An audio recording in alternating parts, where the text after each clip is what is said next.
Counter-nutate. What's the goal? What does this need to do? What's it got to catch? The thing. The goods. The good. The goods. Yes, it has to catch the goods. So in order for that to happen, sacrum's going to counter-nutate.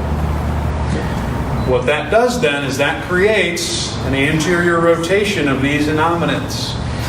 But because there is minimal motion at the SI joint, it's not this, likely the relative motion looks like that. If you could assume that the sacrum is counter-nutated, that's to catch the goods. That's inhalation. With inhalation, I get a relative narrowing of the infrapubic angle. This guy. Exhalation. Good. Femoral mechanics. I didn't even talk about that. We're still talking normal.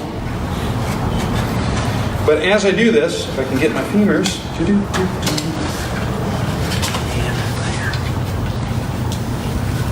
Did they ever stop you at the airport? Huh? Did they stop you at the airport? Sir, we're going That's to why you need check the a... bag. Yeah, okay. That's why you check the bag. Yeah. So, if the relative motion leads to that, what happens at these femurs is I get extension. This is during normal mechanics of inhalation. I get hip extension. Okay? I get hip abduction this way because this is closing. So you can see how this is now further away from this. That's hip abduction. All right? Pubis is further away from the femurs. And then remember, inhalation is external rotation based. Femurs ER. Normal mechanics. Okay? Extension, abduction, and external rotation. Hip flexion, abduction. That's compensatory mechanics. Yep. This is normal. Yep. And not always. Femurs are tricky. Femurs are tricky. Like shoulders can be tricky sometimes.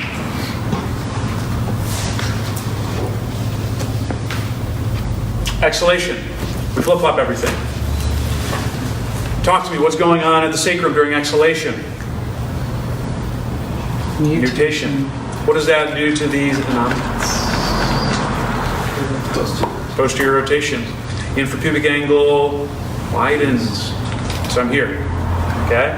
Because remember, relative motion, sacrum usually is going to win at this because of the spinal constraints. So it's that. Okay? That's exhalation. At the femurs. Hip flexion. You see that? The infrapubic angle is wider, so you can see that it's closer to the hips. That's adduction. And because I've tilted this forward, the femurs fall into more IR, internal rotation. You see that? Those are normal mechanics. Every time I breathe in, that's the relative motions between the sacrum, the innominates, and the femurs. Rarely do we see normal. Even back in 1860 when I did this was. So this is like, when you do these presentations, you got to find things on Creative Commons. And it's always old pictures. So like this is actually really good because you kind of see the illustration of two different people. This I would probably consider more of a wide person. Right? This is probably more of our narrow person. But we simply don't know. I wasn't there to measure it. Can you say that one more time? This is probably narrow. That's probably wide. Increasing lordosis, which accompanies sacral nutation. Sway back. Can you dig it? Yes. But I don't know. I'm not. I wasn't there. That would just be my guess. Okay. Heuristics. Zach, sorry. I'm just because I know we were all. You're great. Yeah. Oh, I'm sorry. Thank you. Because otherwise it'll confuse. Go to the addendum. This is where it starts. Thank you so much for saying that because it was trash. Don't post that. It's not good. All right. So there's a lot of stuff here. I can have things happen at the innominates. I can have things happen at the sacrum. I can have compensatory actions at the femur. The hips get complicated when we're talking compensatory mechanics because unless you want to get sued, it's really tough to measure this on people. I don't want to get sued. I don't want you guys to get sued. That reflects poorly on me. So what we have to use instead are proxy measures to see what's going on here. That's where it gets complicated because we have to worry about this as our measure. So if you follow some simple heuristics, it makes a little bit more sense, and that's why I made the addendum on that, because I was off base on one thing. Yeah. Wide IPA. Infrapubic angle, that's IPA, not your... That will be doing that. Concentric strategy. These individuals are more likely to have a lot of multi-directional limitations.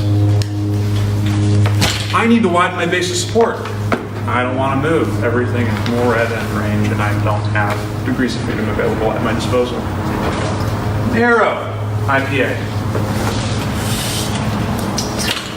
That's that. Eccentric strategy. More floppy people. More likely to have degrees of freedom because of all types of things. One common heuristic to consider when you're looking at testing. There's our concentric strategy. That's a power lifter. Probably a wide infrasternal angle. Here for days to achieve depth. Probably zero hip internal rotation because that's what makes her great. Do we want to change that? Hey, what? No. I mean, we're thinking longevity. Right, yeah. Right, we're thinking longevity. She's not thinking longevity. No, probably, yeah. If you want to live a long time, don't do that. Yes. Eccentric strategy. Someone who's super flexible. Narrow IPA. Probably looking at that. You can see the ribs, how we got really big anterior to posterior dimensions here on my infrasternal angle, right? There's a flaring of the ribs, but I'm looking at the angle as well. So look at dimensions on these people. Whereas this person,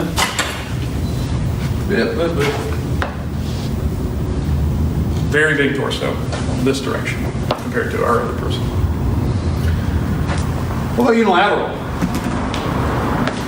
If you guys know normal or narrow and you know wide, you're more likely to see this because the mechanics will match what's going on with the infrasternal angle. So under normal mechanics, we see opposition between the infrasternal and infrapubic during the breath cycle. Because we're getting movement limitations now into compensatory states, flip-flop it. Narrow infrasternal angle typically has a narrow infrapubic angle. Wide infrasternal angle typically has a wide infrapubic angle. Hence the movement limitations, because the mechanics have inverted due to compensatory activity. Doing okay so far? Awesome. Heuristic number 2. Anytime the pelvis orients anteriorly, hip flexors are concentric. This is where stuff gets confusing because depending on if you are a narrow or a wide infrasternal angle, your tests can look pretty similar. Namely, a lot of times both of those people will have hip extension limitations, but for different reasons. Let me unpack that a little bit. If I am a wide let's go narrow first. If I'm a narrow infrapubic angle, so anteriorly rotated anominates, the sacrum is counternutated, and that's narrow, right? Well, if these are coming a bit more anteriorly towards us, depending on the relative motion of how far I go back here, or if there's something up higher that's driving me forward, so maybe I have a great amount of thoracic kyphosis and that just tilts me this way. The hip flexors can attain leverage to become concentrically oriented. I go to test hip extension, not happening. On the flip side, I have a wide infrapubic angle. I have posterior rotation of the anominates. That leads to a sacral nutation. When I get sacrum nutation, that's associated with an increase in lumbar lordosis. So guess what? Even though this angle is different, it's still oriented anteriorly. The hip flexors get leverage. I can't extend the hip. But the thing is both of those people may need to be precise with our intervention selection, different things down low that we're emphasizing. Right? Questions about that heuristic at all?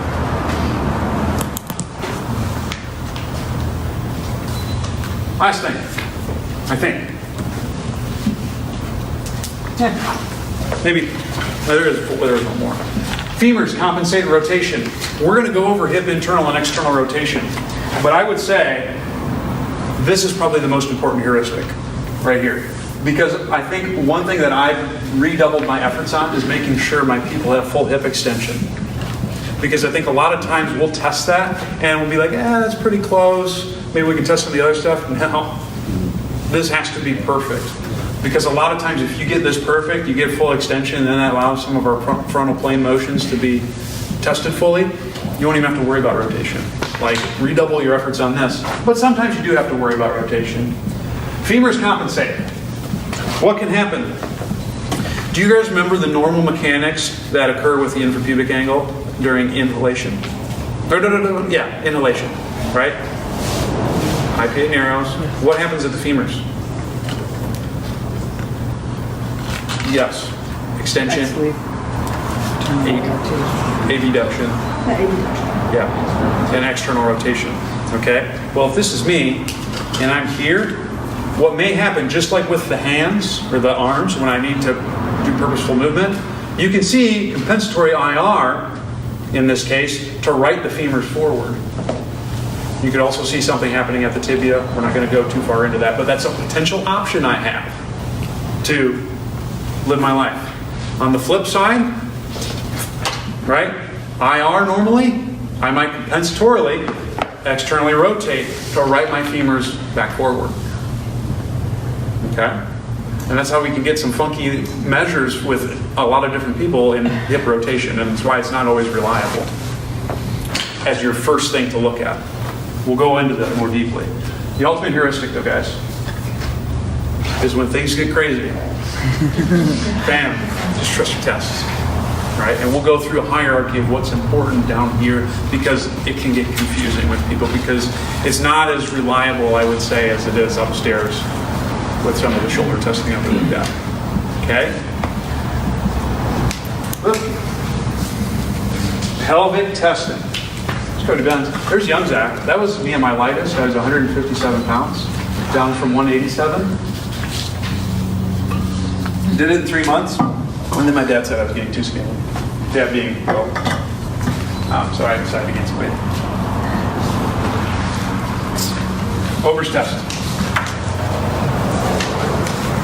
This is testing two things.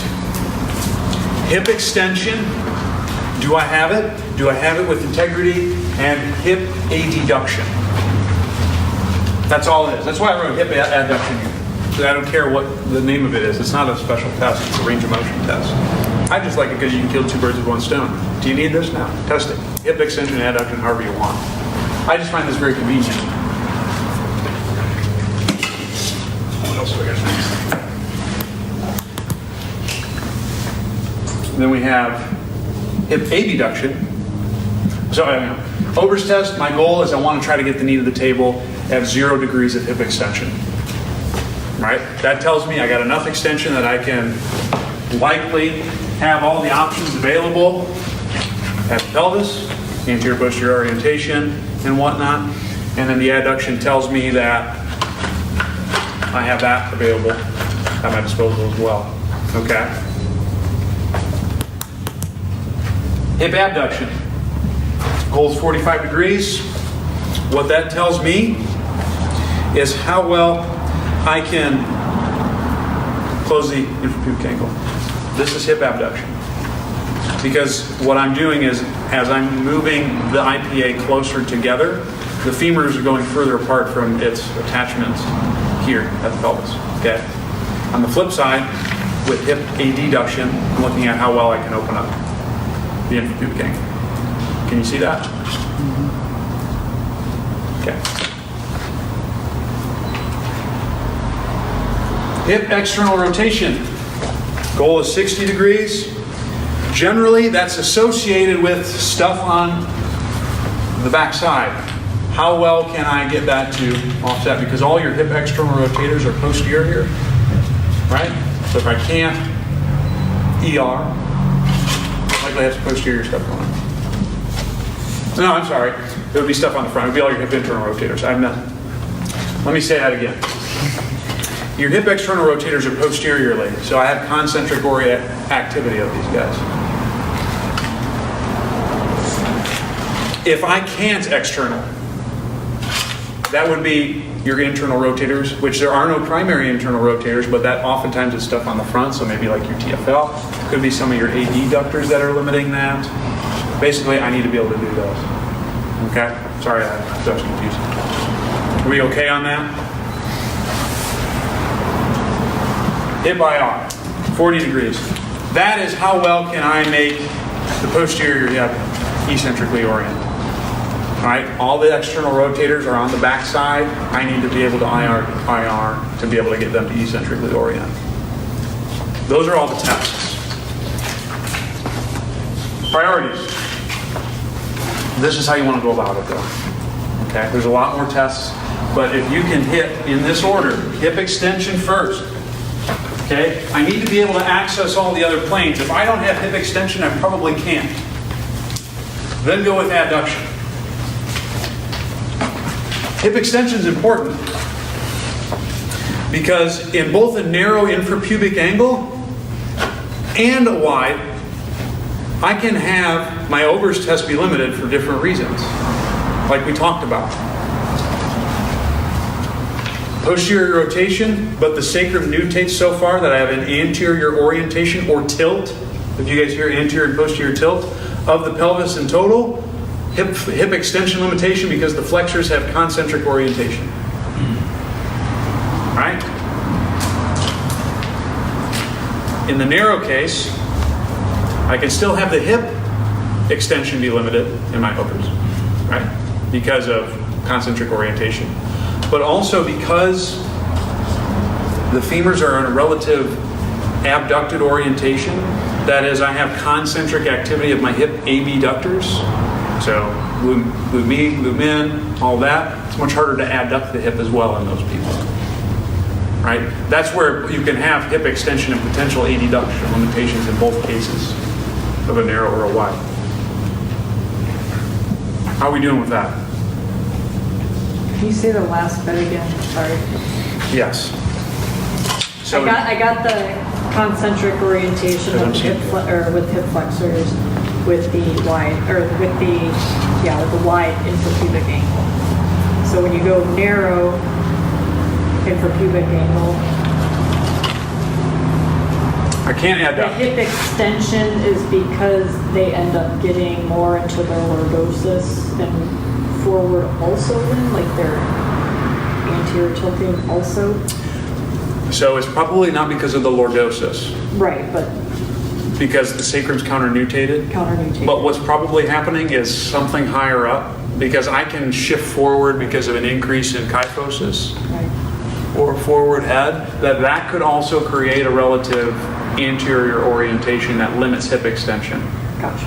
Because the relative motion is actually this, but something up top can shift me more forward that moves me forward. All right? But the intervention is pretty much the same to restore hip extension, go after hip extension. But what changes, because I can be limited in hip extension in both a narrow or a wide IPA, has to do with that ball squeeze or not ball squeeze that I was talking about. Okay? In the narrow, is the hip more abducted or adducted? Abducted. What could I use to open this up? Adductors, because they attach on the pubics. So if I contract those by a hard ball squeeze, I can open up the pelvic outlet, widen the infrapubic angle, get a change in potentially hip extension and Ober's. So with our hook line position,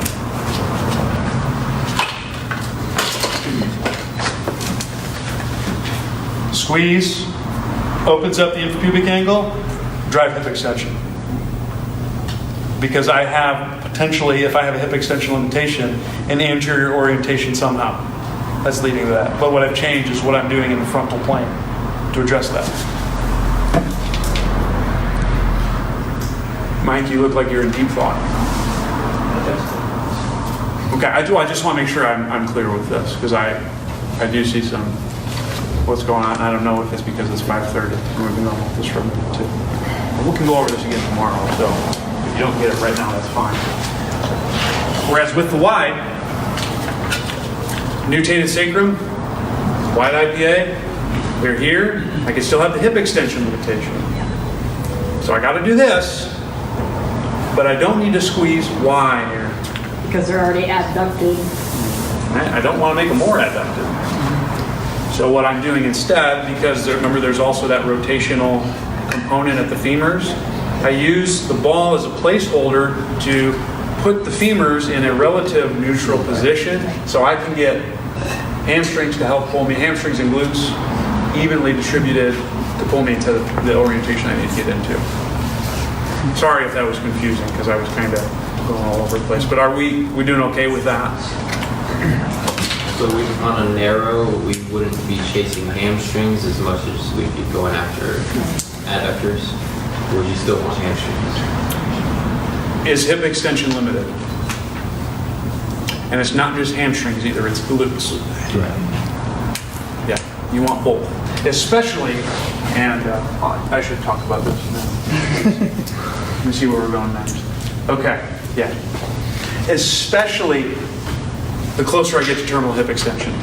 This has been really big for me, and I have to credit Bill for refining this, because if we think about the heuristic from way back when in the beginning, put people at their end range position and make them suffer where they can't get.